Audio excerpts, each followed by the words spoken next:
First class కింద మనం SSC CGL standard modern India అనేది చూద్దామండి. దాంట్లో మెయిన్ గా జస్ట్ ఒక ఇంపార్టెంట్ పాయింట్స్ లిస్ట్ అవుట్ చేసుకుంటే ఫ్రమ్ 1857 టు 1947 అసలు ఇండియన్ ఫ్రీడమ్ స్ట్రగుల్ అనేది ఎట్లా ఉంది, ఏం జరిగింది, ఇంపార్టెంట్ పాయింట్ వైజ్ కనుక సింప్లిఫై చేసి ఒకసారి చూద్దాం అవుట్లైన్. తర్వాత డీటెయిల్ గా ఒక్కొక్క దాని గురించి మాట్లాడుకుందాం. ఇది ఎస్ఎస్సి సీజీఎల్ స్టాండర్డ్ అండి. ఫస్ట్ 1857 కి సంబంధించి చూస్తే 1857 రివోల్ట్ అనేది ఇంపార్టెంట్ అండి. 1857 రివోల్ట్, దీన్నే మనం సిపాయి మ్యూటినీ అని కూడా పిలుస్తామండి. సిపాయి మ్యూటినీ 1858 వచ్చాకేమో క్వీన్స్ ప్రొక్లమేషన్ యాక్ట్ అండి. క్వీన్స్ ప్రొక్లమేషన్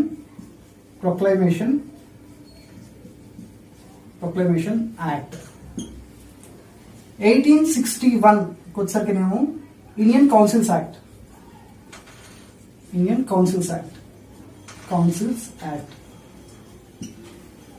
1885 వచ్చేసరికేనేమో ఇండియన్ నేషనల్ కాంగ్రెస్ ఫార్మేషన్ అండి. 1892 వచ్చేసరికేనేమో కౌన్సిల్స్ యాక్ట్ అండి. Indian councils act. నెక్స్ట్ 1903 వచ్చేసరికేనేమో యాంటీ పార్టిషన్ మూవ్మెంట్ అండి. Anti partition movement. ఒకసారి అవుట్లైన్ చూడండి.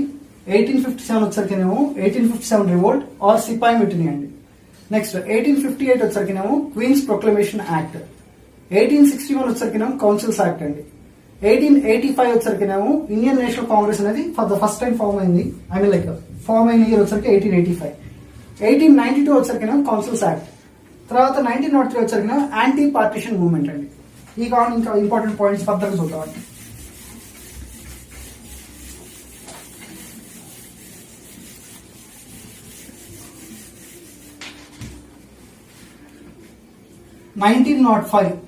వచ్చరికేమో బెంగాల్ పార్టిషన్ అండి. 1905 బెంగాల్ పార్టిషన్. ఇది ఎవరు చేశారండి? By Lord Curzon. Bengal partition done by Lord Curzon. ఇదే 1905 లో స్వదేశీ మూవ్మెంట్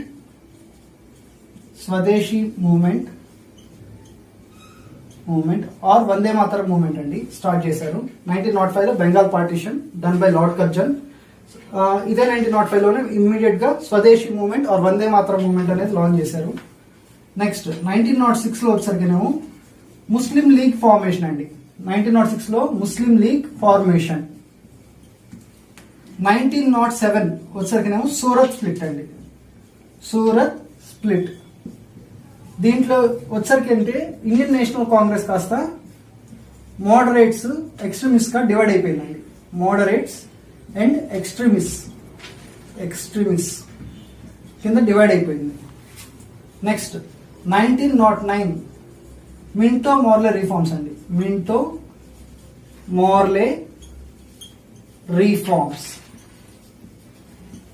నెక్స్ట్ 1911 లో ఎనల్మెంట్ ఆఫ్ బెంగాల్ అండి.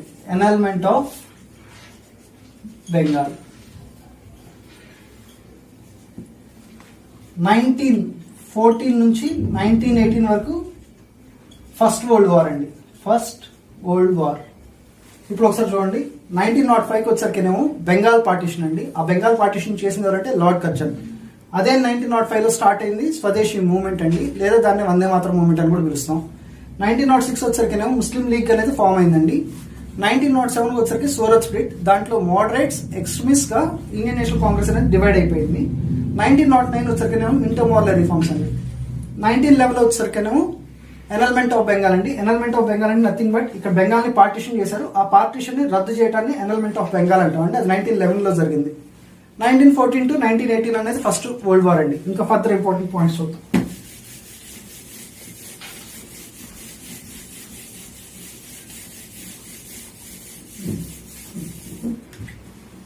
నెక్స్ట్ 1915 అండి. గాంధీజీస్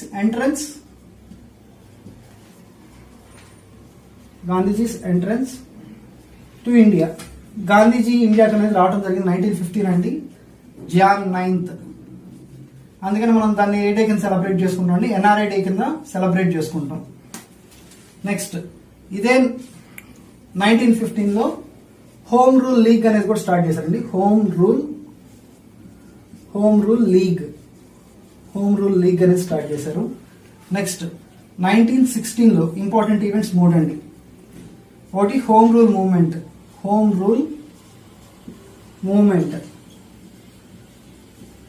రెండోది లక్నో ప్యాక్ట్, మూడోది Lucknow merger.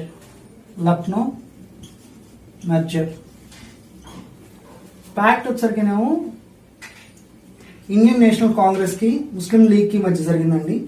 Merger వచ్చరికేనేమో moderates extremist కి మధ్య జరిగింది.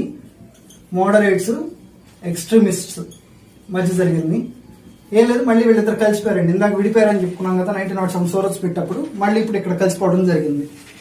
ఇది 1916.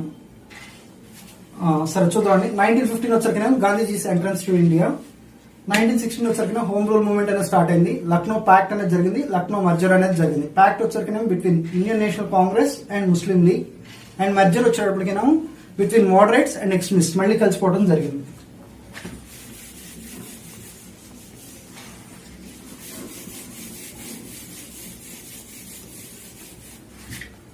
నెక్స్ట్ 1917 అండి.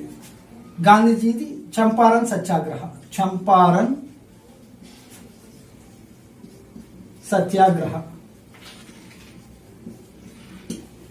నెక్స్ట్ 1918 అండి. అహ్మదాబాద్ మిల్ వర్కర్స్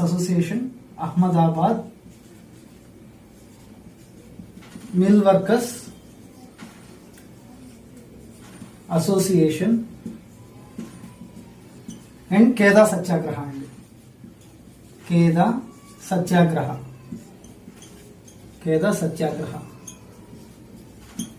నెక్స్ట్ 1919లో ఇంపార్టెంట్ ఈవెంట్స్ కనుక చూసుకుంటే Rowlatt act, Rowlatt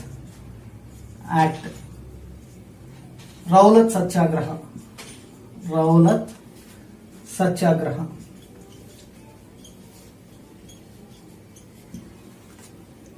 Jallian Walabagh మసైకర్,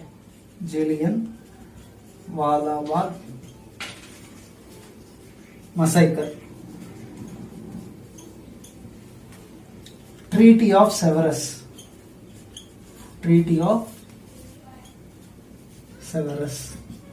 between British and Turkey అండి. ఇది ట్రీటీ ఆఫ్ సెవరస్ జరిగింది బ్రిటిష్ అండ్ టర్కీ. ఇదే 1919లో ఇంకోటి మాంటగు చెల్మ్స్ఫోర్డ్ రిఫార్మ్స్ అండి.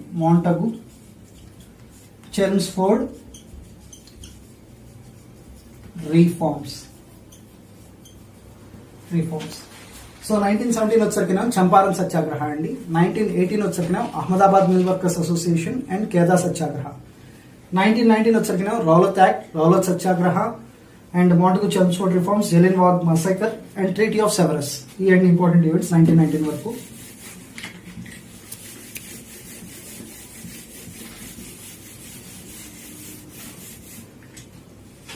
1920 వచ్చరికినేమో నాన్ కోఆపరేషన్ మూవ్మెంట్ అనేది లాంచ్ చేశారండి. 1922 suspension of non cooperation movement అండి. బై గాంధీజీ. నెక్స్ట్ 1923 వచ్చరికినేమో స్వరాజ్ పార్టీ అండి. స్టార్ట్ చేశారు. స్వరాజ్ పార్టీ ఎవరు అంటే by CR Das, Chittaranjan Das and Motilal Nehru. ఓకేనా అండి. నెక్స్ట్ 1924 వచ్చరికినేమో బెల్గాం సెషన్ అండి. బెల్గాం కర్ణాటకలో ఉందండి. బెల్గాం సెషన్. బెల్గాం అనేది కర్ణాటక అండి.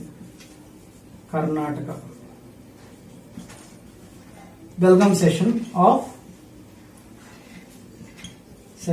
Of Indian national Congress. దీనికి ప్రెసిడెంట్ గా ఎవరు వ్యవహరించారండి? ప్రెసిడెంట్ గా Gandhiji వ్యవహరించారండి. One and the only session that has been presided by Gandhiji ఏంటిదంటే బెల్గాం సెషన్ అండి. ఇండియన్ నేషనల్ కాంగ్రెస్ కి ఒకే ఒకసారి ఆయన ప్రెసిడెంట్ వ్యవహరించారు, అది బెల్గాం సెషన్ 1924.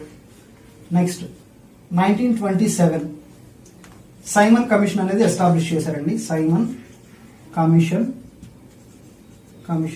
ఎస్టాబ్లిష్డ్. ఒకసారి చూడండి. 1920 వచ్చరికినేమో నాన్ కోఆపరేషన్ మూవ్మెంట్ లాంచ్ చేశారండి. 1922లో అదే నాన్ కోఆపరేషన్ మూవ్మెంట్ అనేది సస్పెండ్ చేశారు. నెక్స్ట్ 1923 వచ్చరికి స్వరాజ్ పార్టీ అనేది ఎస్టాబ్లిష్ చేశారు. ఎవరు ఎస్టాబ్లిష్ చేశారంటే చిత్తరంజన్ దాస్ అండ్ మోతీలాల్ నెహ్రూ గారండి. నెక్స్ట్ 1924 వచ్చరికినేమో గాంధీజీ ఒకే ఒక్క ఇండియన్ నేషనల్ కాంగ్రెస్ యొక్క సెషన్ ప్రిసైడ్ ఓవర్ చేశారు, అది బెల్గాం సెషన్. నెక్స్ట్ 1927లో వచ్చరికి సైమన్ కమిషన్ అనేది ఎస్టాబ్లిష్ చేయడం జరిగిందండి.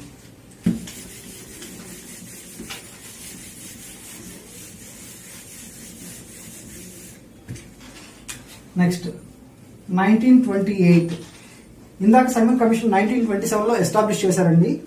1928లో వచ్చరికి ఈ Simon commission came to India. Simon commission మన ఇండియాకి వచ్చిందండి. Simon commission came to India. ఇదే టైంలో లాలా లజపత్ రాయ్ చనిపోయారండి. లాఠీ చార్జ్ చేయడం జరిగింది, ఆయన చనిపోవడం కూడా జరిగింది, డైడ్. 1928లోనే మోతీలాల్ నెహ్రూ రిపోర్ట్ అనేది ఒకటి ఉంటుందండి. Motilal Nehru's report. Next 1929 Lahore session of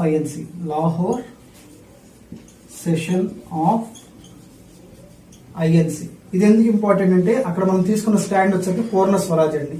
Purna Swaraj.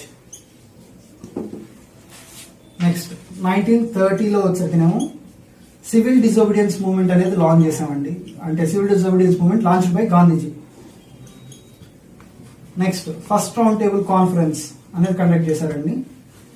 Next 1931లో వచ్చేసినేమో సెకండ్ రౌండ్ టేబుల్ కాన్ఫరెన్స్ జరిగింది. గాంధీ ఇర్విన్ ప్యాక్ట్ అనేది జరిగింది. Gandhi Irwin pact. మూడోది communal award or Ramsay MacDonald award. Communal award or Ramsay MacDonald award. Ramsay MacDonald award. ఒకసారి చూడండి. 1928 వచ్చేనేమో సైమన్ కమిషన్ ఇండియాకి రావడం జరిగింది. లాలా లజపత్ రాయ్ అనేది లాఠీ చార్జ్ చనిపోవడం జరిగింది. అండ్ మోతీలాల్ నెహ్రూస్ రిపోర్ట్ అండి 1928లో. 1929 Lahore session of INC conduct చేయడం జరిగింది. 1930 వచ్చేసరికేమో సివిల్ డిజోబీడియన్స్ మూవ్మెంట్ అనేది లాంచ్ చేశారు. And first round table conference has been taking place. And 1931 వచ్చేసరికేమో second round table conference, Gandhi Irwin pact and communal award or Ramsay MacDonald award. 1932 వచ్చేసరికేమో third round table conference అండి.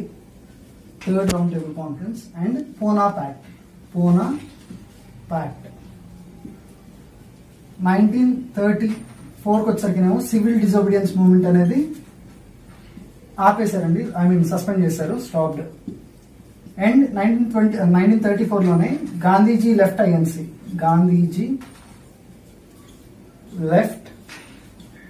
INC. Indian national Congress అండి. 1935 government of India act అండి. Next 1939 నుంచి 45 వరకు second world war. First ఇది చూడండి. 1932 వచ్చరికినా third round table conference and Poona pact అండి. 1934 వచ్చరికినా సివిల్ డిజోబీడియన్స్ మూవ్మెంట్ అనేది కంప్లీట్ గా ఆపేశారండి. 1934లోనే గాంధీజీ ఐఎన్సీని లెఫ్ట్ చేశారు, వదిలేశారు. నెక్స్ట్ 1935 వచ్చరికి government of India act. And 1939 నుంచి 45 వచ్చరికేమో సెకండ్ వరల్డ్ వార్ అనేది జరిగిందండి. నెక్స్ట్ ఇంకొద్ది ఇంపార్టెంట్ పాయింట్స్ చూద్దాం.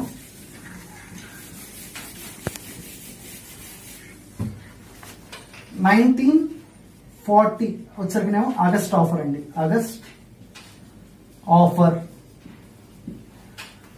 1942 వచ్చరికేమో క్రిప్స్ మిషన్ అండి. Cripps mission. ఇదే 1942లో మళ్ళీ క్విట్ ఇండియా మూవ్మెంట్ అండి. క్విట్ ఇండియా మూమెంట్ అనేది స్టార్ట్ అయింది, క్విట్ ఇండియా మూమెంట్. నెక్స్ట్ 1943లో ఇండియన్ నేషనల్ ఆర్మీ అనేది సుభాష్ చంద్రబోస్ టేక్ ఓవర్ చేయడం జరిగిందండి. సుభాష్ చంద్రబోస్ ఇండియన్ నేషనల్ ఆర్మీని టేక్ ఓవర్ చేయడం జరిగింది 1943. Next 1945 Indian national army surrendered to British. Surrendered to British. Wavell plan.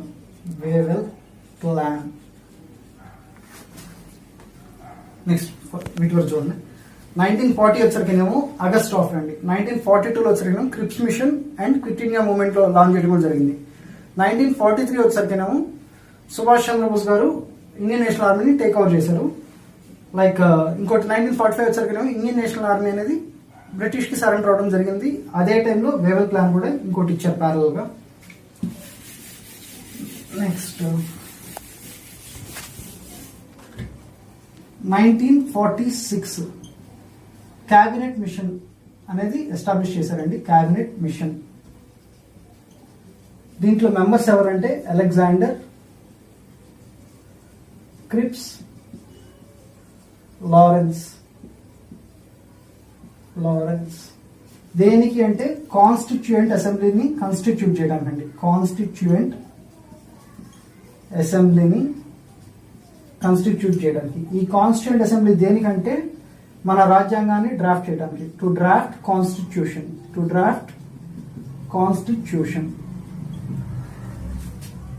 1946లో cabinet mission అనేది ఏర్పాటు చేశారండి. దాంట్లో అలెగ్జాండర్, క్రిప్స్ అండ్ లారెన్స్ అనే వాళ్ళు మెంబర్స్. అండ్ అది దేనికంటే కాన్స్టిట్యూంట్ అసెంబ్లీని క్రియేట్ చేయడానికి. ఆ కాన్స్టిట్యూంట్ అసెంబ్లీ దేనికి అంటే మన రాజ్యాంగాన్ని లైక్ కాన్స్టిట్యూషన్ డ్రాఫ్ట్ చేయడానికి. ఇదే 1946లో ఇంకోటి రిన్ మ్యూటినీ అనేది జరిగిందండి. రిన్ మ్యూటినీ అంటే royal Indian naval mutiny. Royal Indian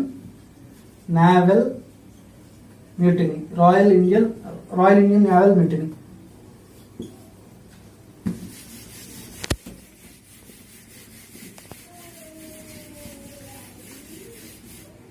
next 1947 Mountbatten plan అండి. Mountbatten plan. Indian independence act.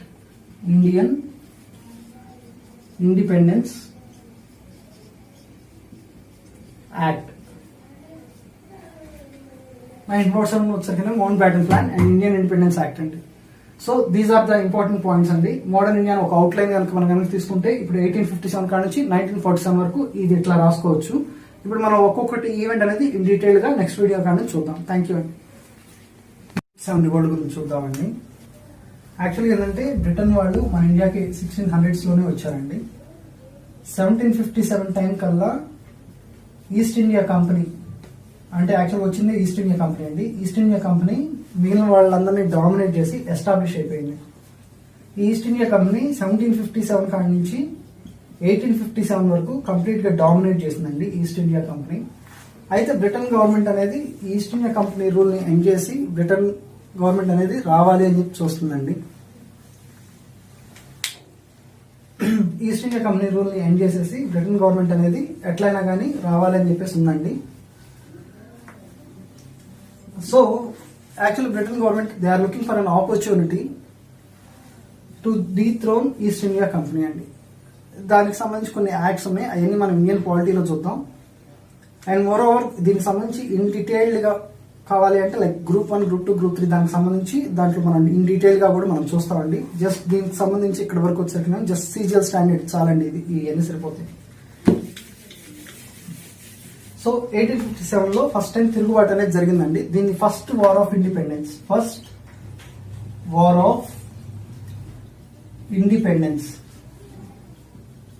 Independence అని ఎవరన్నారంటే విడి సవార్కర్ అండి.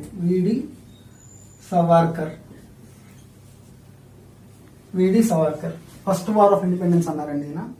అసలు ఈ 1857 రివోల్ట్ అనేది against east India company of British వీళ్ళకి అగేన్స్ట్ గా చేయాలి అనేది అసలు రావడానికి గల డిఫరెంట్ కాజెస్ ఆర్ రీజన్స్ ఏమిటో చూద్దామండి. అందులో మల్టిపుల్ కాజెస్ ఉన్నాయండి. ఇమీడియట్ కాజెస్ ఉన్నాయి, మల్టిపుల్ కాజెస్ ఉన్నాయి. అందులో మల్టిపుల్ కాజెస్ ఏంటో in detail one by one చూద్దామండి. అందులో వచ్చాకనేమో first kings lost their kingdoms అండి. Kings lost their kingdoms. Kings వాళ్ళ యొక్క రాజ్యాలను ఎట్లా కోల్పోయారంటే డ్యూ టు డల్హౌసీ ఉన్నారండి, లార్డ్ డల్హౌసీ. ఈయన డాక్ట్రైన్ ఆఫ్ ల్యాబ్స్ అని ఒక సిద్ధాంతం తీసుకొచ్చారండి. Doctrine of lapse. దీని ప్రకారం ఏంటంటే కింగ్స్ కి హెయిర్ కనుక లేకపోతే, అంటే కొడుకు ఇట్లా కనుక లేకపోతే ఆ కింగ్డమ్స్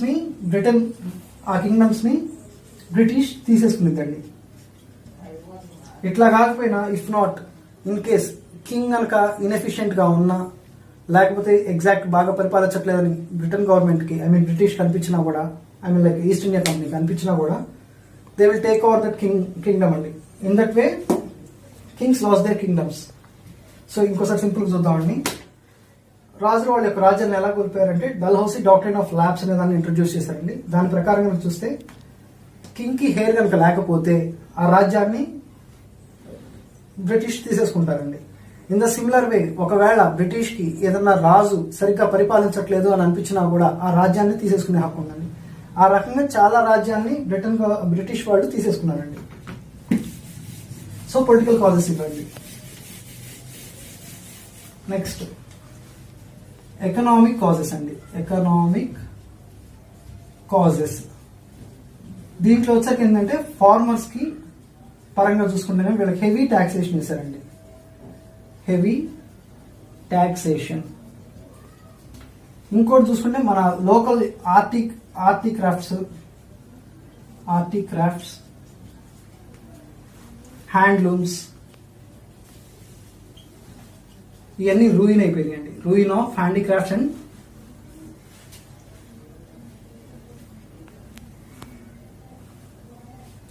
ఆర్టిక్రాఫ్ట్స్ అండ్ హ్యాండ్లూమ్స్ ఇవన్నీ కూడా రూయిన్ అయిపోయినాయండి క్లియర్ గా, because of the British policies.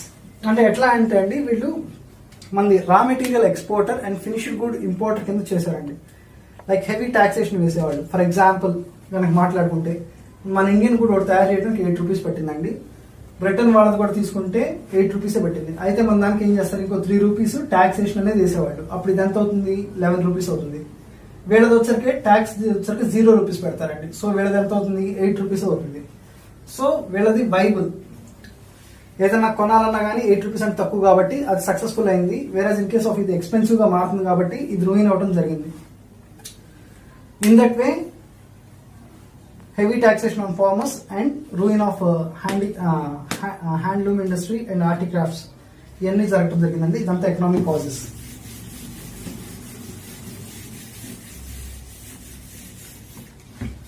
Next social causes అండి. Social causes. బ్రిటిష్ వాళ్ళు అబాలిషన్ ఆఫ్ సతీని అబాలిష్ చేశారండి. అబాలిషన్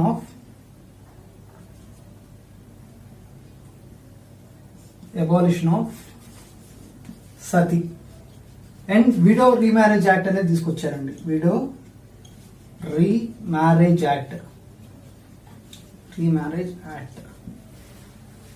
సతీని అబాలిష్ చేయటం, విడో రీమ్యారేజ్ యాక్ట్ తీసుకురావటం ఇవన్నీ మన ఆర్థోడాక్స్ ఇండియన్స్ కి నచ్చలేదండి. ఆర్థోడాక్స్ ఇండియన్స్ కి వచ్చరికేనేమో ఇవి నచ్చలేదు. సో సోషల్ రిఫార్మ్స్ అనేది మన ఆర్థోడాక్స్ ఇండియన్స్ కి నచ్చలేదు. వాళ్ళకి ఎట్లా అనిపించింది అంటే British are interfering in the social like religious things of Indians. So వాళ్ళకి ఇది నచ్చలేదు కాబట్టి సో వీళ్ళు ఆర్థోడాక్స్ ఇండియన్స్ కూడా అగేన్స్ట్ బ్రిటిష్ ఉన్నారండి. సో ఈ సోషల్ కాజెస్ అండి. నెక్స్ట్ మిలిటరీ కాజెస్ అండి. Military causes. దీంట్లో ఇండియన్ సోల్జర్స్ ఉన్నారండి. Indian soldiers and Britain soldiers ఉన్నారు.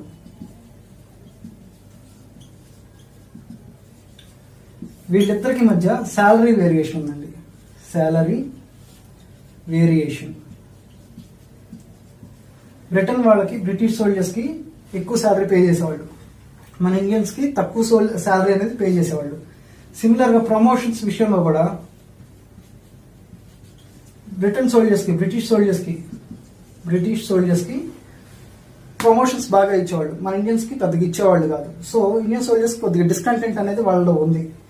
ఇదే టైంలో ప్యారల్ గా మరి ఇప్పుడు ఈ మిలిటరీ కాజెస్ అయితే నెక్స్ట్ ఇమ్మీడియట్ కాజ్ ఏమైంది, అసలు ఎవరో ఒకటి తిరుగుబాటు చేయాలిగా. ఆ తిరుగుబాటు చేయాలంటే అసలు ఇమ్మీడియట్ గా కాజ్ ఏమై ఉండొచ్చు అంటే ఇమ్మీడియట్ కాజ్ ఏంటంటే రాయల్ ఎన్ఫీల్డ్ గన్ అండి. రాయల్ ఎన్ఫీల్డ్ గన్ దీంట్లో క్యాట్రిడ్జ్ ఒకటి వాడతామండి. క్యాట్రిడ్జ్, ఈ క్యాట్రిడ్జ్ వచ్చేసరికి దేని ద్వారా తయారు చేస్తారంటే కవ్ అండ్ పిగ్ ఫ్యాట్ అండి. కవ్ వచ్చేసరికినేమో హిందూస్ కి రిలీజియస్ పరంగా చూసుకుంటే ఇది చాలా పవిత్రమైంది. Whereas in case of pig వచ్చేసరికినేమో ముస్లిమ్స్ కి అసలు పడదు. సో దీని యొక్క ఫ్యాట్ నుంచి ఈ క్యాట్రిడ్జ్ అనేది తయారు చేయటం, దీన్ని ప్లగ్ చేసి లోడ్ చేయాలండి. దానివల్ల ఏంటంటే బోత్ హిందూస్ కానీ ముస్లిమ్స్ కానీ వాళ్ళ యొక్క రిలీజియస్ ఫీలింగ్స్ అనేవి బాగా హర్ట్ అవటం జరిగింది. So it hurts the religious feelings of both Hindus and Muslims అండి. సో ఇమ్మీడియట్ కాజ్ అయితే ఇదైందండి. రాయల్ ఎన్ఫీల్డ్ లో లోడ్ చేసే ఈ క్యాట్రిడ్జ్ ప్లగ్ చేయడానికి ఇది వాళ్ళ యొక్క రిలీజియస్ ఫీలింగ్స్ హర్ట్ చేయటం, సో వాళ్ళు తిరుగుబాటు చేయటం అనేది జరిగింది. సో అసలు ఎవరు తిరుగుబాటు చేశారు, ఎప్పుడు తిరుగుబాటు చేశారు అదంతా ఇప్పుడు చూద్దామండి.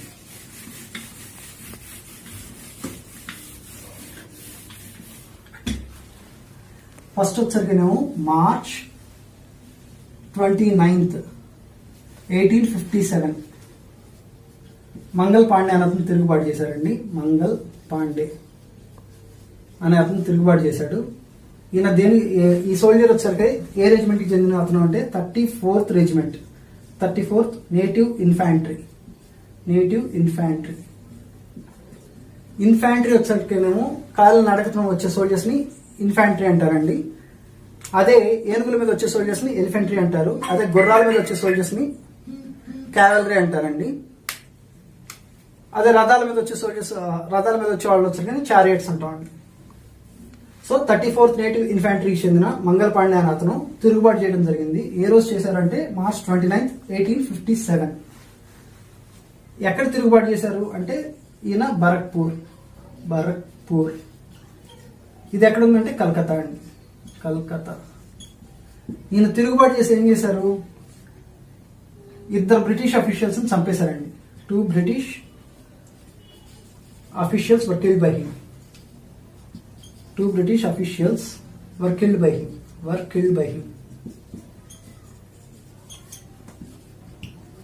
సో ఈయన తిరుగుబాటు చేశారు. ఈయన 34th నేటివ్ ఇన్ఫాంట్రీ చెందిన అతను. ఇది ఎక్కడ అంటే బరక్పూర్, కలకత్తాలో ఉంది. ఈయన ఇద్దరు బ్రిటిష్ అఫీషియల్స్ ని చంపేశారు మార్చ్ 29, 1857 అండి. మరి దీని యొక్క ఇంపాక్ట్ ఏంటి అంటే ఏప్రిల్ 8, 1857 ఈ మంగల్ పాండేని ఉరిదీశారండి. హ్యాంగ్ చేశారు, ఉరిదీశారు. బట్ ఈయన ఉరిదీసినా కానీ ఈయన యొక్క తిరుగుబాటు అనేది చాలా మంది సోల్జర్స్ కి ఇన్స్పిరేషన్ గా నిలిచిందండి. సో కొంతమంది సోల్జర్స్, మీరత్ దగ్గర ఉన్న సోల్జర్స్ వాళ్ళు రివోల్ట్ చేయడం మొదలెట్టారండి ఈయన ఇన్స్పిరేషన్ గా తీసుకొని. So soldiers at Meerut started to revolt. So soldiers at మీరత్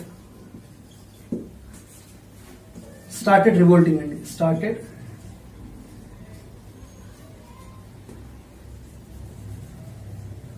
so soldiers at Meerut revolt చేసి వీళ్ళు మార్చ్ చేయటం మొదలెట్టారు, అంటే నడవటం మొదలెట్టారు. March and started marching. ఎక్కడికి? ఢిల్లీకి మొదలయ్యారండి.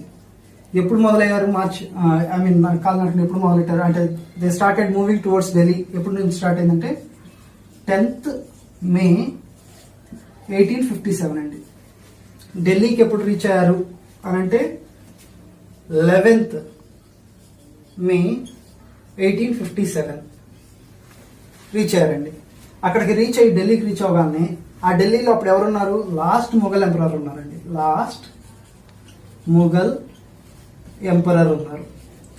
లాస్ట్ ముఘల్ ఎంపరర్ పేరేంటి అంటే బహదూర్ షా జాఫర్ అండి. బహదూర్ షా జాఫర్.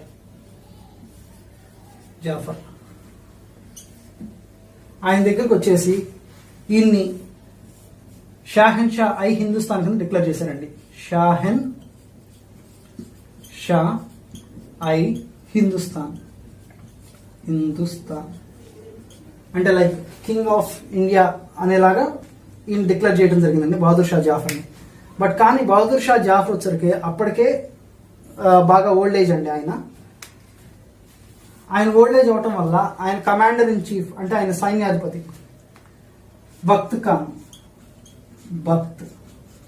ఖాన్ ఈయన సోల్జర్స్ ని లీడ్ చేశాడండి. లెట్ సోల్జర్స్ అట్లా 1857 రివోల్ట్ అనేది జరిగిందండి. ఈ 1857 రివోల్ట్ కనుక చూసుకుంటే మనం అదర్ పార్ట్స్ ఆఫ్ ఇండియా ఎక్కడెక్కడ జరిగింది, దాన్ని ఎవరెవరు లీడ్ చేశారు అనేది చూద్దామండి.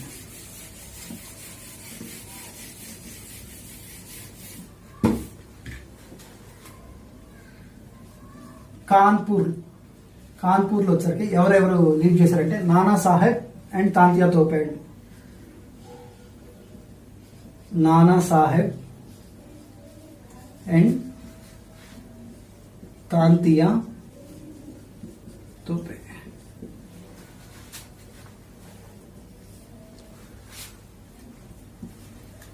నెక్స్ట్ బీహార్ అండి. కున్వర్ సింగ్ ఝాన్సీ లక్ష్మీబాయి.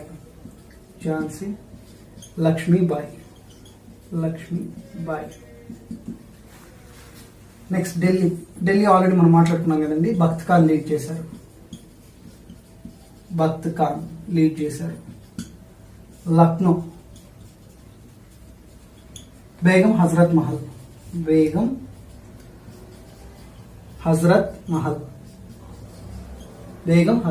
లీడ్ చేశారండి.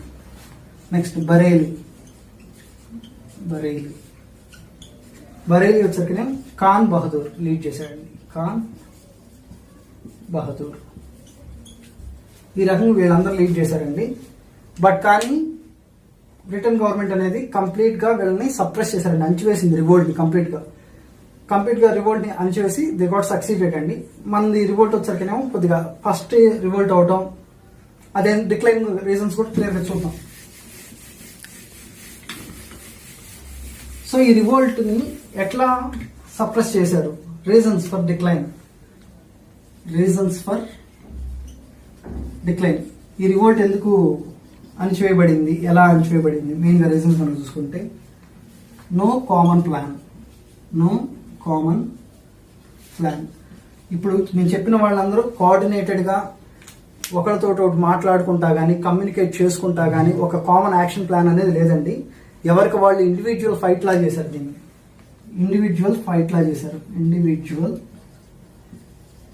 చేశారు.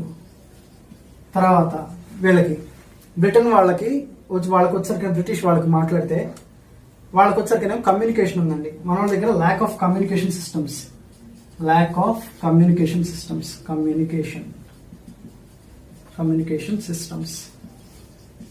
అంటే అడ్వాన్స్డ్ సిస్టమ్స్ అండి. ఇంకోటి lack of advanced weaponry. British వాళ్ళ దగ్గర అడ్వాన్స్డ్ వెపనరీ ఉన్నాయండి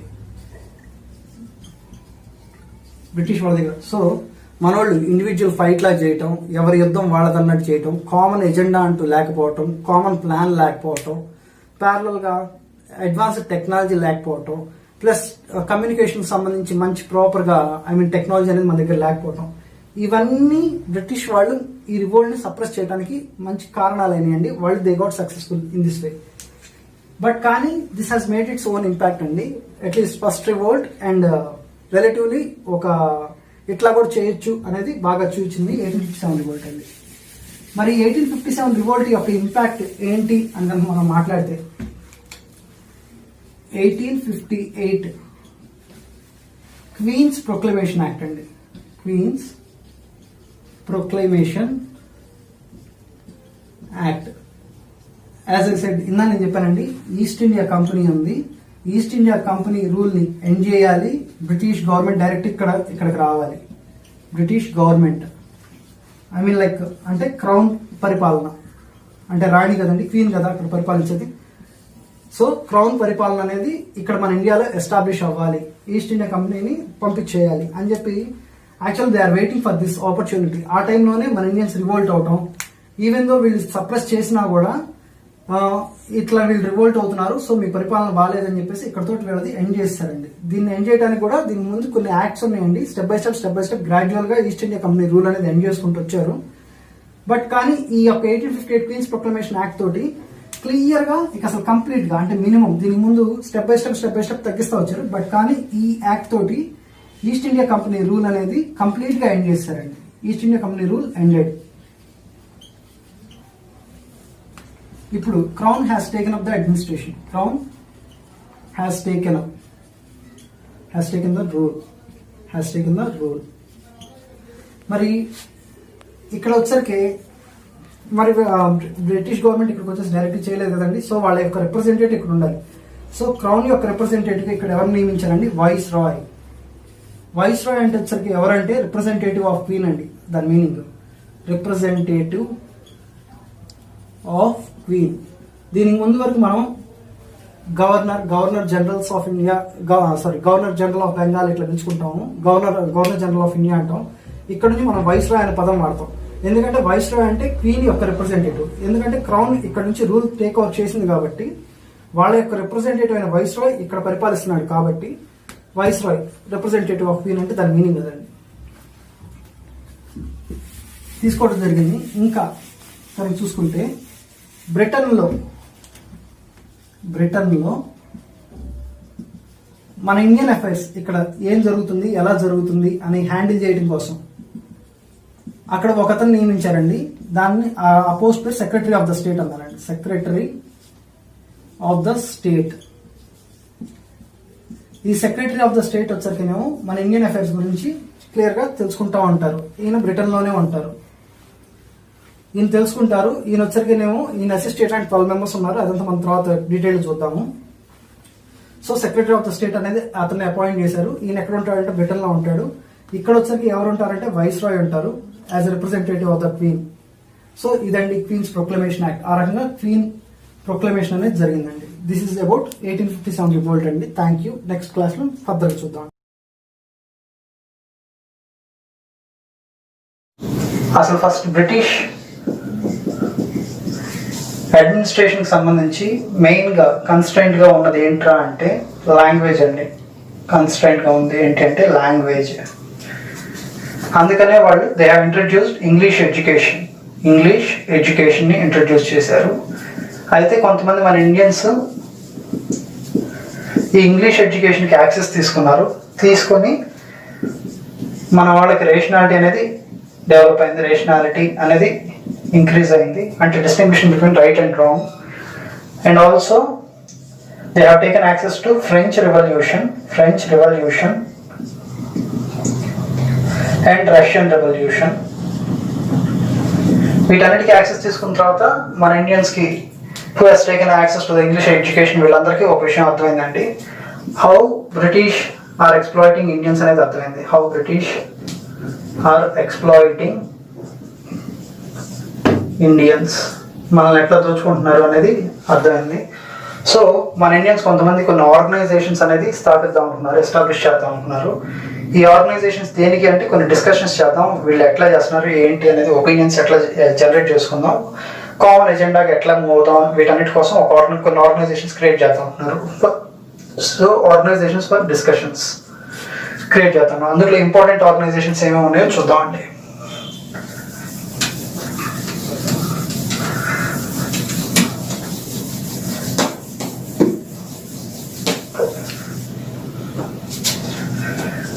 ఇంపార్టెంట్ ఆర్గనైజేషన్స్.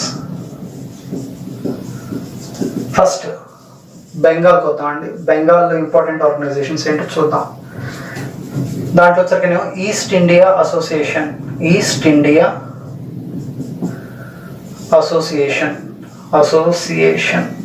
అనేది ఎస్టాబ్లిష్ చేశారండి. ఇది ఎస్టాబ్లిష్ చేసిన ఎవరంటే దాదాబాయి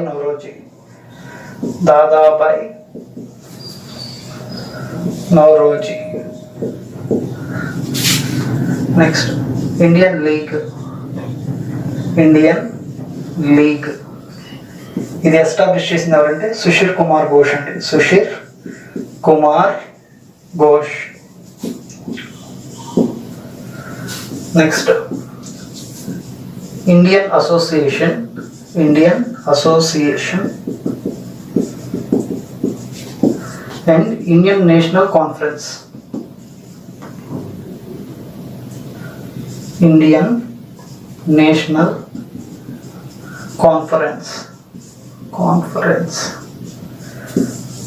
ఈ వచ్చరికి ఎస్టాబ్లిష్ చేసింది ఎవరంటే సురేంద్రనాథ్ బెనర్జీ అండి. సురేంద్రనాథ్ బెనర్జీ అండ్ ఆనంద్ మోహన్ బోస్.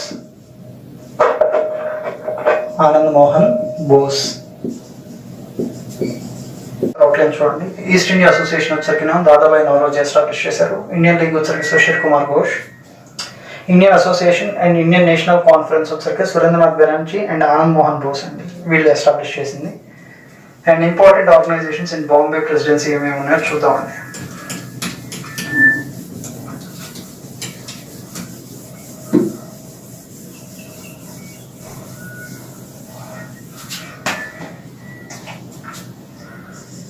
బాంబే దీంట్లో వచ్చరికి పూనా సార్వజనిక్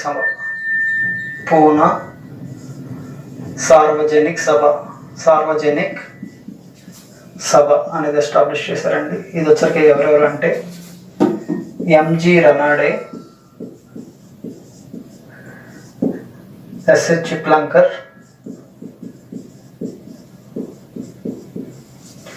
జీవి Joshi. Next Bombay presidency association అండి. బాంబే ప్రెసిడెన్సీ అసోసియేషన్ ఇది వచ్చరికి Badruddin Tyabji, Firoz Shah Mehta, K T Telang. So important organisations in Bombay చూడండి. ఒకటి Poona Sarvajanik Sabha, M G Ranade, SH Chiplunkar and G V Joshi. Whereas in Bombay presidency association వచ్చేసరికి Badruddin Tyabji, Firoz Shah Mehta and KT Telang. Organisations in Bombay కనుక చూడండి. బాంబే కనుక అయితే పూనా సార్వజనిక్ సభ, ఇది ఎస్టాబ్లిష్ చేసిన వచ్చరికి MG Ranade, SH Chiplunkar, GV Joshi అండి. అండ్ బాంబే ప్రెసిడెన్సీ అసోసియేషన్ వచ్చరికి బద్రుద్దీన్ త్యాబ్జీ, ఫిరోజ్ షా మెహతా అండ్ కేటీ తైలాన్ వీళ్ళు ఎస్టాబ్లిష్ చేశారు. So these are the important organisations in Bombay. So important organisations in Madras వచ్చరికి చూద్దాం. అందులో వచ్చరికి మద్రాస్ మహాజన్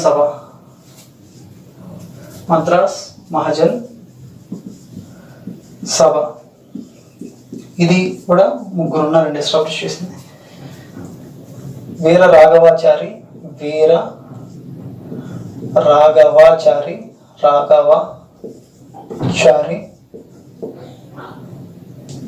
ఆనందాచార్యులు,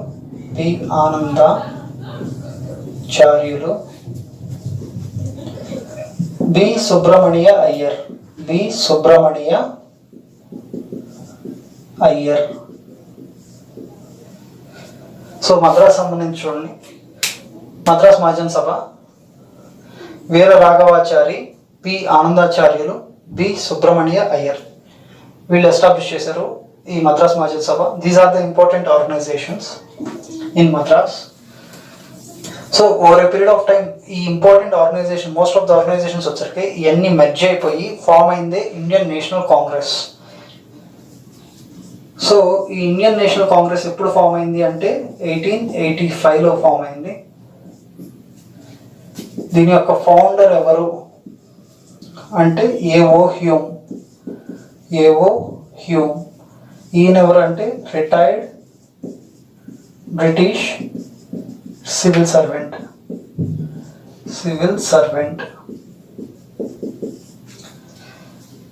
ఈ INC Indian national Congress form అయ్యే టైంలో ఉన్న వైస్రాయ్ పేరేంటి అని అడిగితే డఫరిన్. ఈ ఐఎన్సి ఇండియన్ నేషనల్ కాంగ్రెస్ యొక్క మీటింగ్స్, ఐఎన్సి మీటింగ్స్ ఇయర్కి వన్స్ జరుగుతాయండి. Once in an year. జనరల్గా in the month of December జరుగుతాయి. ఒక్కోసారి ఒక్కొక్క ప్లేస్లో జరుగుతాయి. So these are held in different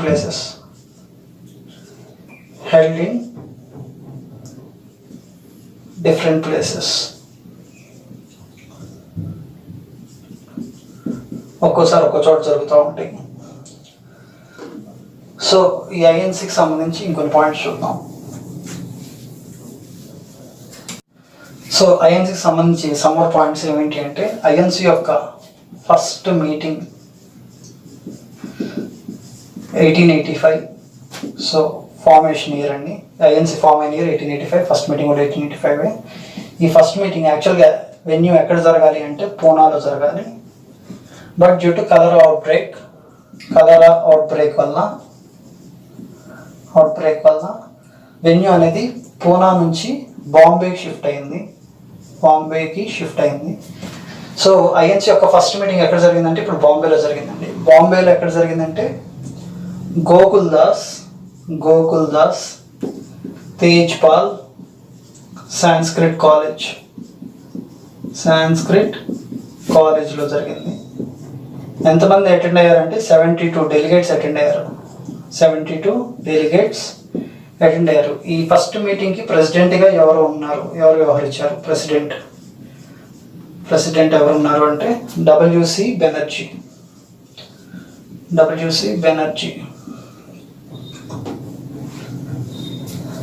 కనుక మనం డివైడ్ చేస్తే 3 పార్ట్స్గా డివైడ్ చేయొచ్చు అండి. మోడరేట్ ఫేస్ 1885 కాడ నుంచి 1905. ఎక్స్ట్రీమిస్ట్ ఫేస్ 1905 కాడ నుంచి 1915 లేదా 1919. గాంధీయన్ ఫేజ్ లేదా గాంధీయన్ ఎరా 1919 కాడ నుంచి 1947. దీంట్లో మోడరేట్స్ కనుక చూసుకుంటే వీళ్ళ మెథడ్ ఆఫ్ స్ట్రగుల్ వీళ్ళు ఎట్లా చేసేవాళ్ళు అనేది కనుక చూస్తే వీళ్ళ మెథడ్ ఆఫ్ స్ట్రగుల్ ఏంటిదంటే పిటిషన్, ప్రేయర్, ప్రొటెస్ట్.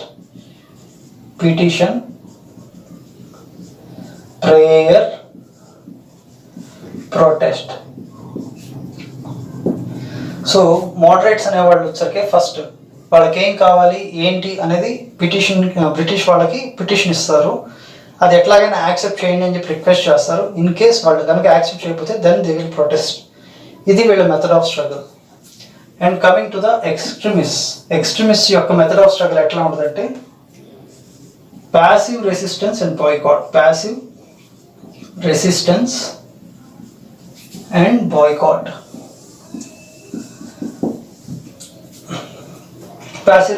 బాయ్కాట్ అంటే వీళ్ళు వచ్చరికి బ్రిటిష్ పాలసీలో ఉన్న తప్పుల్ని క్లియర్ కట్గా వేలెత్తి చూపించి జనాలకి అవేర్నెస్ క్రియేట్ చేశారండి. వేరేస్ మోడరేట్స్ వచ్చరికి ఎలైట్ క్లాస్ వరకే ఈ మెథడ్ ఆఫ్ స్ట్రగుల్ కనుక కన్ఫైన్ అయిపోయి ఉంటే even to the masses, common public కూడా ఈ method of struggle like how British are exploiting Indians, మనల్ని ఎట్లా దోచుకుంటున్నారు ఏంటి అనేది కామన్ పబ్లిక్ కూడా తెలిసేలా చేసింది ఎక్స్ట్రీమిస్ట్. దాని తర్వాత ఇప్పుడు వాళ్ళకి how they are getting exploited అనేది అర్థమైంది. ఆ టైంలో గాంధీజీ ఎంట్రన్స్ రావటం, గాంధీజీ ఒక లీడర్ అవటం, ఆయన మాసెస్ని ముందుకు తీసుకెళ్ళటం జరిగింది. వీళ్ళ ముగ్గురు ఇదండి. నెక్స్ట్ వీళ్ళు కాకుండా టెర్రరిస్ట్ అని ఉంటారండి, రివల్యూషనరీ టెర్రరిస్ట్. వీళ్ళు వచ్చరికేనేమో మనకి ఇండిపెండెన్స్ కానీ లేకపోతే బ్రిటిష్ వాళ్ళ దగ్గర నుంచి ఏదైనా కానీ త్రూ వైలెన్స్ మనం ఏదైనా సాధించగలం అని నమ్మే వాళ్ళని రెవల్యూషనరీ టెర్రరిస్ట్ అంటారు. These are the things regarding introduction అండి, ఆ ఫేజ్ గురించి ఇదంతా అవుట్లైన్. నెక్స్ట్ వచ్చేసరికి ఇంపార్టెంట్ లీడర్ దాదాబాయి నౌరోజీ గురించి చూద్దామండి. దాదాబాయి నౌరోజీ ఈయన first Parsi president of INC. President of Indian national Congress. 3 సార్లు 3 times ఇండియన్ నేషనల్ కాంగ్రెస్కి ప్రెసిడెంట్గా వ్యవహరించింది ఎవరు అంటే దాదాబాయి నౌరోజీ అండి. టోటల్ మొత్తం మీద కనుక తీసుకుంటే 3 సార్లు ఇండియన్ నేషనల్ కాంగ్రెస్ ప్రెసిడెంట్గా వ్యవహరించింది ఇద్దరు వ్యక్తులు. ఒకళ్ళు దాదాబాయి నౌరోజీ, రెండో వ్యక్తి జవహర్లాల్ నెహ్రూ. సో ఇక్కడ చూద్దాం జనరల్ ఈయన గురించి. First Parsi president of INC, 3 times ఐఎన్సీకి ప్రెసిడెంట్గా చేశారు. ఈయన ఒక బుక్ రాశారండి. ఆ బుక్ పేరు poverty and un British rule in India. Poverty and un British rule in India. Un British rule in India. ఈయన యొక్క స్లోగన్ వచ్చరికి no taxation without representation. No taxation without representation. Like taxes అయితే తీసుకోవటం, like వాళ్ళ కోరికలు నెరవేర్చడానికి కానీ వాళ్ళ విల్ని రిప్రజెంట్ చేయటం కానీ అలాంటి చోట్ల ఎవరు లేకపోతే కుదరదు అనేది ఈయన వాదన. So when we are paying taxes we should be represented. అది ఈయన యొక్క సిద్ధాంతం. సో ఈయన స్లోగన్ వచ్చరికి no taxation without representation. Representation లేకుండా టాక్సేషన్ అనేది ఉండకూడదు అనేది. ఈయన ఇంకోటి ఏంటంటే ఫస్ట్ ఇండియన్ అండి, first Indian to be elected to British parliament.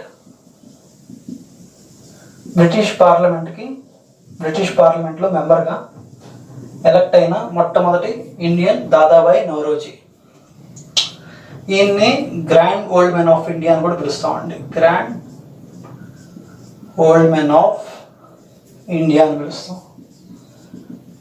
So Dadabhai Naoroji గురించి ఒక అవుట్లైన్ కనుక చూస్తే ఈయన first Parsi president of INC ఎవరు అంటే దాదాబాయి నౌరోజీ. 3 సార్లు మన ఐఎన్సీకి ప్రెసిడెంట్గా ఎవరు వ్యవహరించారు అంటే దాదాబాయి నౌరోజీ. ఈయన రాసిన బుక్ పేరు అంటే poverty and un British rule in India. ఈయన యొక్క స్లోగన్ ఏంటంటే నో టాక్సేషన్ వితౌట్ రిప్రజెంటేషన్. ఈయన బ్రిటిష్ పార్లమెంట్కి ఎన్నికైన మొట్టమొదటి ఇండియన్ ఎవరు అంటే దాదాబాయి నౌరోజీ. ఈయన grand old man of India అంటాం. These are some of the points regarding Indian national movement అండి. ఫర్దర్ పాయింట్స్ అనేది నెక్స్ట్ వీడియోలో చూద్దాం. Thank you. ఫస్ట్ క్లాస్ కింద మనం SSC CGL standard modern India అనేది చూద్దామండి. దాంట్లో మెయిన్గా జస్ట్ ఒక ఇంపార్టెంట్ పాయింట్స్ లిస్ట్ అవుట్ చేసుకుంటే ఫ్రమ్ 1857 to 1947 అసలు ఇండియన్ ఫ్రీడమ్ స్ట్రగుల్ అనేది ఎట్లా ఉంది, ఏం జరిగింది, ఇంపార్టెంట్ పాయింట్ వైజ్ కనుక సింప్లిఫై చేసి ఒకసారి చూద్దాం అవుట్లైన్. తర్వాత డీటెయిల్గా ఒక్కొక్క దాని గురించి మాట్లాడుకుందాం. ఇది ఎస్ఎస్సి సిజిఎల్ స్టాండర్డ్ అండి. ఫస్ట్ 1857కి సంబంధించి చూస్తే 1857 రివోల్ట్ అనేది ఇంపార్టెంట్ అండి. 1857 రివోల్ట్, దీన్నే మనం సిపాయి మిటినీ అని కూడా పిలుస్తామండి. Sepoy mutiny. 1858 వచ్చాకేమో క్వీన్స్ ప్రొక్లమేషన్ యాక్ట్ అండి. క్వీన్స్ ప్రొక్లమేషన్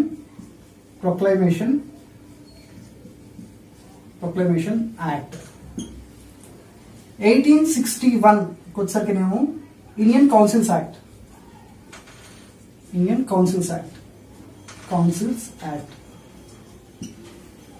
1885 వచ్చేసరికేమో ఇండియన్ నేషనల్ కాంగ్రెస్ ఫార్మేషన్ అండి. 1892 వచ్చేసరికేమో కౌన్సిల్స్ యాక్ట్ అండి. Indian councils act. నెక్స్ట్ 1903 వచ్చేసరికేమో యాంటీ పార్టిషన్ మూవ్మెంట్ అండి. Anti partition movement. ఒకసారి అవుట్లైన్ చూడండి. 1857 వచ్చరికేమో 1857 రివోల్ట్ ఆర్ సిపాయి మిటినీ అండి. నెక్స్ట్ 1858 వచ్చరికేమో క్వీన్స్ ప్రొక్లమేషన్ యాక్ట్. 1861 వచ్చరికేమో కౌన్సిల్స్ యాక్ట్ అండి. 1885 వచ్చరికేమో ఇండియన్ నేషనల్ కాంగ్రెస్ అనేది for the first time form అయింది. ఫామ్ అయిన ఇయర్ వచ్చరికి 1885. 1892 వచ్చరికేమో కౌన్సిల్స్ యాక్ట్. తర్వాత 1903 వచ్చరికేమో యాంటీ పార్టిషన్ మూవ్మెంట్ అండి. ఈ కావాలి ఇంకా ఇంపార్టెంట్ పాయింట్స్ ఫర్దర్గా చూద్దామండి.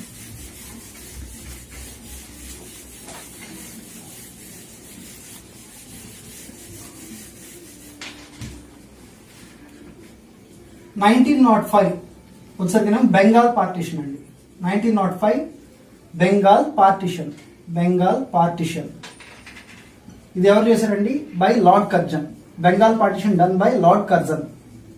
Lord Curzon. ఇదే 1905 లో స్వదేశీ మూవ్మెంట్. స్వదేశీ మూవ్మెంట్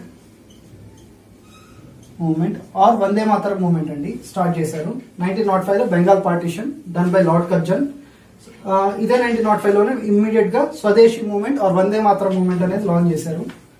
నెక్స్ట్ 1906 లో వచ్చేసరికేమో ముస్లిం లీగ్ ఫార్మేషన్ అండి. 1906 లో ముస్లిం లీగ్ ఫార్మేషన్. 1907 వచ్చేసరికేమో సూరత్ స్ప్లిట్ అండి.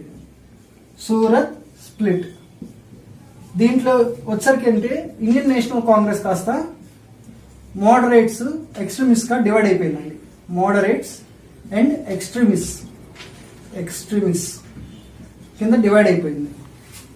నెక్స్ట్ 1909 మింటో మోర్లే రిఫార్మ్స్ అండి. Minto మోర్లే reforms.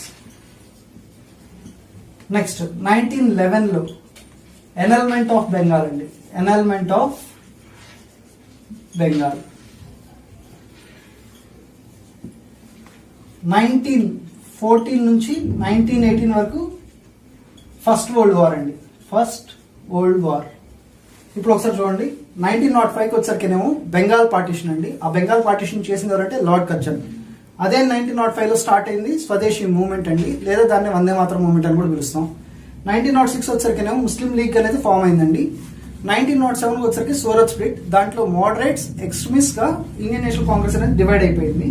1909 వచ్చరికేమో మింటో మోర్లే రిఫార్మ్స్ అండి. 1911 వచ్చరికేమో ఎనల్మెంట్ ఆఫ్ బెంగాల్ అండి. ఎనల్మెంట్ ఆఫ్ బెంగాల్ అంటే నథింగ్ బట్ ఇక్కడ బెంగాల్ ని పార్టీషన్ చేశారు. ఆ పార్టీషన్ ని రద్దు చేయడాన్ని ఎనల్మెంట్ ఆఫ్ బెంగాల్ అంటాం అండి. అది 1911 లో జరిగింది. 1914 to 1918 అనేది ఫస్ట్ వరల్డ్ వార్ అండి. ఇంకా ఫర్దర్ ఇంపార్టెంట్ పాయింట్స్ చూద్దాం.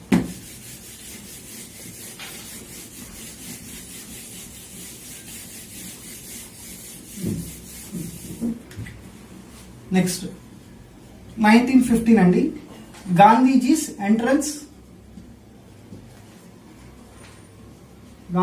Entrance to India. గాంధీజీ ఇండియాకి అనేది రావడం జరిగింది 1915 అండి, Jan 9th. అందుకని మనం దాన్ని ఏ డే కింద సెలబ్రేట్ చేసుకుంటాం అండి? ఎన్ఆర్ఐ డే కింద సెలబ్రేట్ చేసుకుంటాం. నెక్స్ట్ ఇదే 1915 లో హోమ్ రూల్ లీగ్ అనేది కూడా స్టార్ట్ చేశారండి. హోమ్ రూల్ లీగ్ అనేది స్టార్ట్ చేశారు. నెక్స్ట్ 1916 లో ఇంపార్టెంట్ ఈవెంట్స్ 3 అండి. ఒకటి హోమ్ రూల్ మూవ్మెంట్.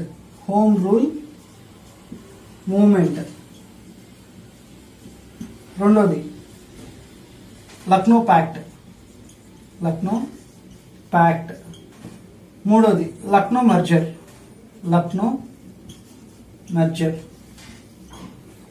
ప్యాక్ట్ వచ్చరికేమో ఇండియన్ నేషనల్ కాంగ్రెస్ కి ముస్లిం లీగ్ కి మధ్య జరిగిందండి. మర్జర్ వచ్చరికేమో మోడరేట్స్ ఎక్స్ట్రీమిస్ట్ కి మధ్య జరిగింది.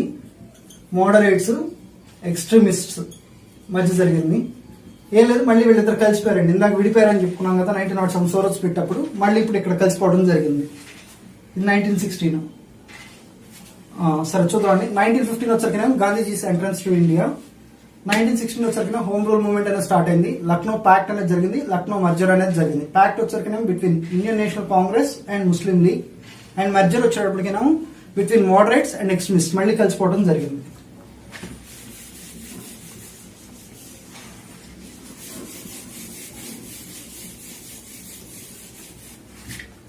నెక్స్ట్ 1917 అండి. గాంధీజీది చంపారన్ సత్యాగ్రహ.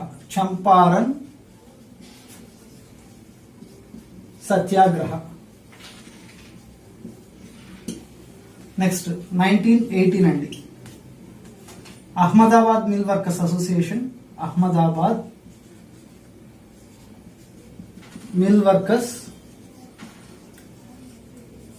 అసోసియేషన్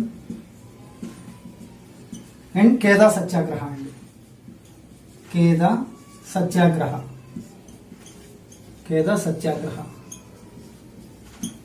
నెక్స్ట్ 1919 లో ఇంపార్టెంట్ ఈవెంట్స్ కనుక చూసుకుంటే Rowlatt act.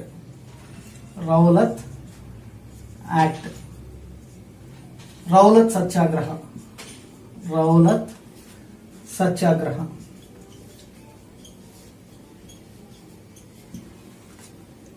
Jallian Walabagh massacre, Jallian Walabagh మసైకర్,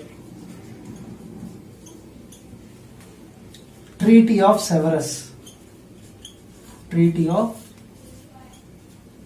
సెవరస్ between British and Turkey అండి. ఇది ట్రీటీ ఆఫ్ సెవరస్ జరిగింది బ్రిటిష్ అండ్ టర్కీ.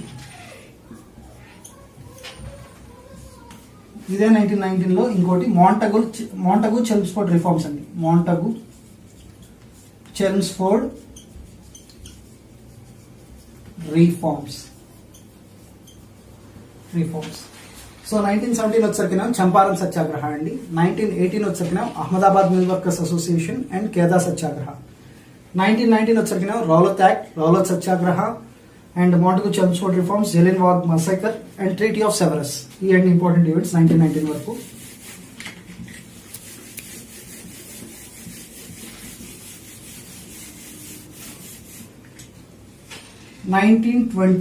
వచ్చరికి నాన్ కోఆపరేషన్ మూవ్మెంట్ అనేది లాంచ్ చేశారండి. Non cooperation movement launch. 1922 suspension of non cooperation movement అండి. Suspension of non cooperation movement by Gandhiji. Next 1923 వచ్చరికేమో Swaraj party అండి. Swaraj Party start చేశారు. స్వరాజ్ పార్టీ ఎవరు అంటే by CR Das, Chittaranjan Das and Motilal Nehru. Motilal Nehru ఓకేనా అండి. నెక్స్ట్ 1924 వచ్చరికి బెల్గాం సెషన్ అండి. బెల్గాం కర్ణాటకలో ఉందండి. బెల్గాం సెషన్. బెల్గాం అనేది కర్ణాటక అండి. Karnataka. Belgaum session of Indian national Congress. దీనికి ప్రెసిడెంట్ గా ఎవరు వ్యవహరించారండి? ప్రెసిడెంట్ గా గాంధీజీ వ్యవహరించారండి. Gandhiji. One and the only session that has been presided by Gandhiji ఏంటిదంటే బెల్గాం సెషన్ అండి. ఇండియన్ నేషనల్ కాంగ్రెస్ ఒకే ఒకసారి ఆయన ప్రెసిడెంట్ వ్యవహరించారు. అది Belgaum session 1924. Next 1927 Simon commission అనేది ఎస్టాబ్లిష్ చేశారండి. Simon commission established. ఒకసారి చూడండి. 1920 వచ్చరికి నాన్ కోఆపరేషన్ మూవ్మెంట్ లాంచ్ చేశారండి. 1922లో అదే నాన్ కోఆపరేషన్ మూవ్మెంట్ అనేది సస్పెండ్ చేశారు. నెక్స్ట్ 1923 వచ్చరికి స్వరాజ్ పార్టీ అనేది ఎస్టాబ్లిష్ చేశారు. ఎవరు ఎస్టాబ్లిష్ చేశారంటే చిత్తరంజన్ దాస్ అండ్ మోతీలాల్ నెహ్రూ గారండి. నెక్స్ట్ 1924 వచ్చరికినేమో గాంధీజీ ఒకే ఒక్క ఇండియన్ నేషనల్ కాంగ్రెస్ యొక్క సెషన్ ప్రిసైడ్ ఓవర్ చేశారు. అది బెల్గాం సెషన్. నెక్స్ట్ 1927లో వచ్చరికి సైమన్ కమిషన్ అనేది ఎస్టాబ్లిష్ చేయడం జరిగిందండి.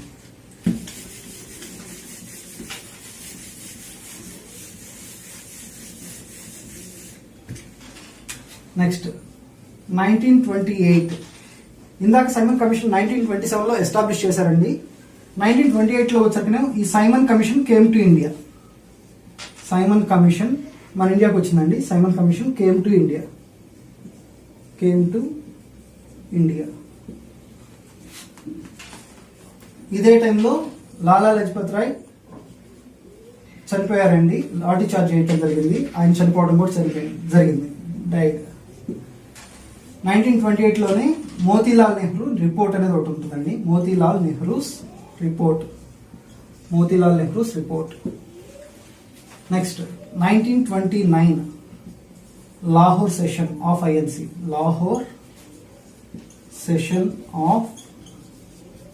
ఐఎన్సి. ఇది ఎందుకు ఇంపార్టెంట్ అంటే అక్కడ మనం తీసుకున్న స్టాండ్ వచ్చేసి పూర్ణ స్వరాజ్ అండి. పూర్ణ స్వరాజ్. నెక్స్ట్ 1930లో వచ్చేనేమో సివిల్ డిజోబీడియన్స్ మూవ్మెంట్ అనేది లాంచ్ చేసామండి. అంటే civil disobedience movement launch by Gandhiji. Next first round table conference అనేది కండక్ట్ చేశారండి. నెక్స్ట్ 1931లో వచ్చేనేమో సెకండ్ రౌండ్ టేబుల్ కాన్ఫరెన్స్ జరిగింది. గాంధీ ఇర్విన్ ప్యాక్ట్ అనేది జరిగింది. Gandhi Irwin pact. మూడోది communal award or Ramsay MacDonald award. Communal award or Ramsay MacDonald award. Ramsay MacDonald award. ఒకసారి చూడండి, 1928 వచ్చరికేమో సైమన్ కమిషన్ ఇండియాకి రావడం జరిగింది. లాలా లజపత్ రాయ్ అనేది లాఠీ చార్జెస్ చనిపోవడం జరిగింది.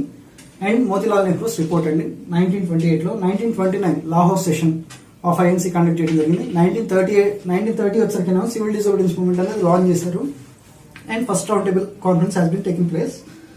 అండ్ 1931 వచ్చరికేమో second round table conference, Gandhi Irwin pact and communal award or Ramsay MacDonald award.